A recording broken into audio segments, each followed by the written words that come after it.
साबूदाना के वड़ा और अप्पे आप लोग भी बनाइए, धनिया की चटनी के साथ खाएं, बहुत स्वादिष्ट लगेगा। धनिया की चटनी, व्रत की चटनी खाने में बहुत अच्छा लगेगा। आज हमारी रसोई में साबूदाना वड़ा बनेगा। साबूदाना वड़ा कैसे बनेगा वो हम आप सबको बताते हैं। सबसे पहले वड़ा खाने के लिए हम चटनी बना लें। चटनी के लिए हमने 2 चम्मच दही लिया है। दही मीठा रहे, खट्टी दही ना ले। और 1/4 चम्मच सेंधा नमक, व्रत का नमक। व्रत वाला साबूदाना बड़ा बना रहे हैं। अगर आप ऐसे बनाएं तो फिर सादा नमक ले सकते हैं। धनिया 1 कटोरी, 2 हरी मिर्ची। इसी से हम चटनी बनाएंगे तो हम पीस लेते हैं। आप चाहें तो इसमें 7-8 मूंगफली के दाने भी डाल के पीस सकते हैं। हम बस दही डाल के ही चटनी बनाएंगे। चटनी हमारी बनके तैयार है। चटनी कटोरी में दही लगा था तो 1 चम्मच पानी डाल के और दही को भी उसी जार में डाल दिए और 1 चम्मच पानी डाल के चटनी को हम पीसे हैं। तो चटनी हमारी बन गई। अब आगे की तैयारी कर लें। 4 उबले आलू को हमने खूब अच्छे से धो के कुकर में उबाल लिया है 3 सीटी आने तक। तो और ये 4 उबले आलू को हम कद्दूकस करके रखे हैं बड़ा बनाने के लिए। इसमें कुछ मसाले भी पड़ेंगे। आधा चम्मच जीरा पाउडर, आधा चम्मच काली मिर्च, धनिया पत्ती, 1 बड़ी हरी मिर्ची को हमने कट करके लिया है। अब मिला लेते हैं। सेंधा नमक 1 चम्मच डाल के। नमक आप अपने अंदाज से डालें। आलू को उबालते समय हम 1 गिलास पानी डाल के उबाले हैं आलू को। और ये व्रत के लिए बना रहे हैं तो बस जीरा पाउडर, काली मिर्च पाउडर, मिर्ची डाले हैं। और ऐसे बड़ा बनाएं तो फिर इसमें बहुत सारे मसाले पड़ जाते हैं। धनिया पाउडर, गरम मसाला, मिर्ची पाउडर डाल के बनाया जाता है व्रत के लिए। बस इतना। इसमें से जो चीज़ आप ना खाते हो वो ना डालें। साबूदाना को हमने खूब अच्छे से धुल के आधी कटोरी साबूदाना को खूब अच्छे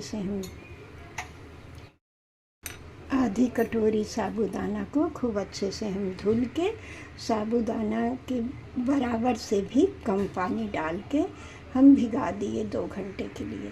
ये भीगा हुआ हमारा साबूदाना है और खूब अच्छे से फूल गया है।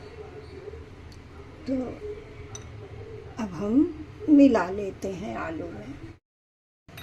आधी कटोरी सेंगदाना, आधी कटोरी से थोड़ा सा ज़्यादा सेंगदाना को हमने रोस्ट कर लिया। उसके बाद छिलका उतार के और पीस लिए हैं। हम बारीक पीसे हैं, आप थोड़ा दरदरा भी पीस सकते हैं। अब इसको हम साबूदाना में डाल के मिला लेंगे। फिर आलू का जो रखे हैं वो सब इसमें डाल के मिला लेते हैं बड़ा बनाने के लिए। 1 चम्मच सेंधा नमक है, डाल के हम बड़ा बनाने के लिए तैयार कर लेते हैं। और व्रत का नमक, सेंधा नमक, आप ऐसे बड़ा बना रहे हैं तो सादा नमक डाल के बना लें। जितना हम दिखाए थे सभी मिश्रण हम डाल दिए हैं। हम मिला लेते हैं।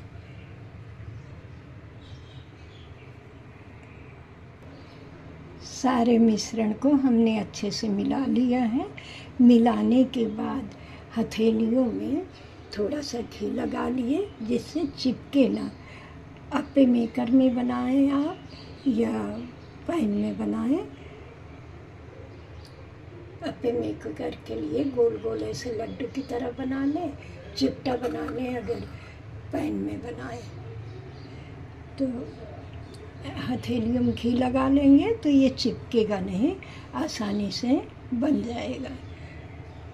अप्पे मेकर में हम गरम हो जाने के बाद इसमें थोड़ा थोड़ा घी डाल देंगे, एक एक दो दो बूंद घी लगा के फिर साबूदाना वड़ा बनाएंगे। सारे हम साबूदाना वड़ा बना लिए हैं, अप्पे में बनाएंगे साबूदाना के अप्पे और ये वड़ा। तो हाथ जब चिपकने लगे तो घी लगा लें और किनारे किनारे ऐसे ऐसे कर दें, अच्छे सा शेप दे दें। बीच में आप चाहें तो बड़े की तरह छेद कर दें या ऐसे ही बना लें। अप्पे में हमने घी लगा दिया है, अब ब्रश से घी लगा दें या हाथों से लगा दें, या घी पिघला के चम्मच से एक एक बूंद डाल दें, थोड़ा थोड़ा। 1 मिनट तक हम मीडियम आंच में अप्पे मेकर को गरम कर लिए हैं। आंच को एकदम धीमा कर देते हैं और अप्पे को डाल देते हैं पकने के लिए। अप्पे में हम सब डाल दिए हैं, साबूदाना जो बना के रखे हैं, और अब धीमी आंच में हम 5 मिनट तक पकने देते हैं। अब हम वड़ा पैन में डाल के, आप चाहे तल लें ज़्यादा घी डाल के, या सेलो फ्राई कर लें, तो हम सेलो फ्राई कर लेते हैं। घी हमने डाल दिया है, ढक देते हैं 2-3 मिनट के लिए।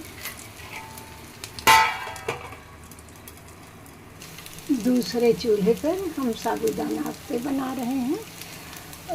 हमने 4 मिनट के बाद ही देखा तो हमें ब्राउन कलर दिखने लगा थोड़ा थोड़ा, तो हम पलट दिए हैं, ऊपर से घी लगा दिए हैं और अब ढक देते हैं पकने के लिए 3-4 मिनट के लिए। हमने पलट दिया, देखा ब्राउन कलर का हो गया था, पलट दिया है। अब फिर से ढक देते हैं, थोड़ा सा घी ऊपर लगा के तो ढक देते हैं। 3 मिनट बाद फिर देखेंगे। धीमी आंच में ही पकाना है। ऊपर से घी लगा दिए हैं और ढक देते हैं।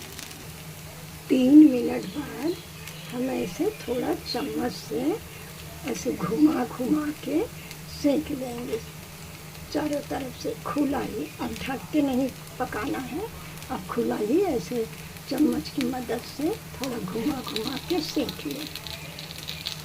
तो सेक लेते हैं।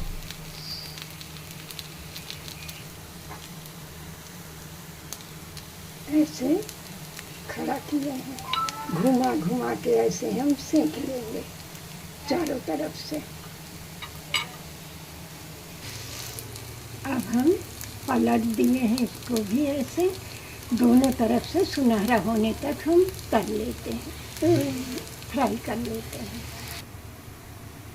2 बड़े डाल दिए हैं, इसको भी ऐसे ही सुनहरा होने तक ये दोनों बड़े भी सेक लेते हैं।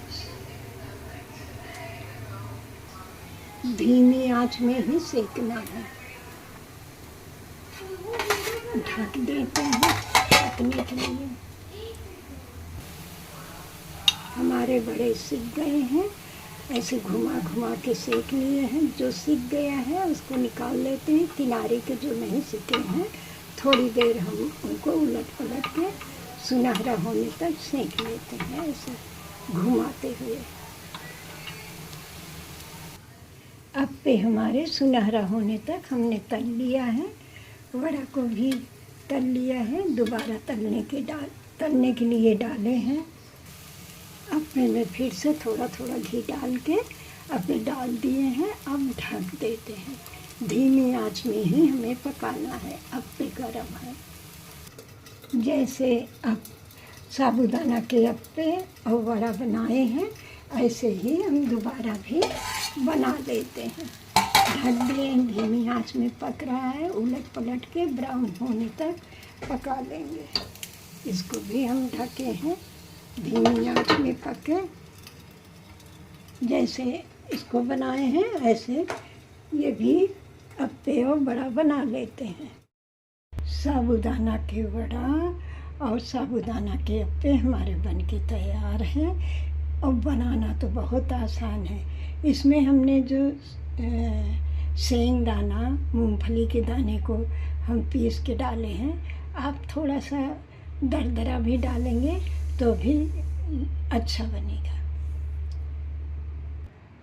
इस तरह से व्रत के अप्पे और वड़ा बनता है और व्रत में खाए जाने के लिए बहुत स्वादिष्ट है, टेस्टी है।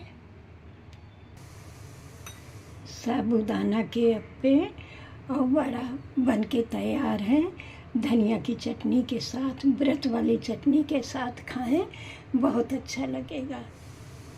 अब बनाना तो बहुत आसान है।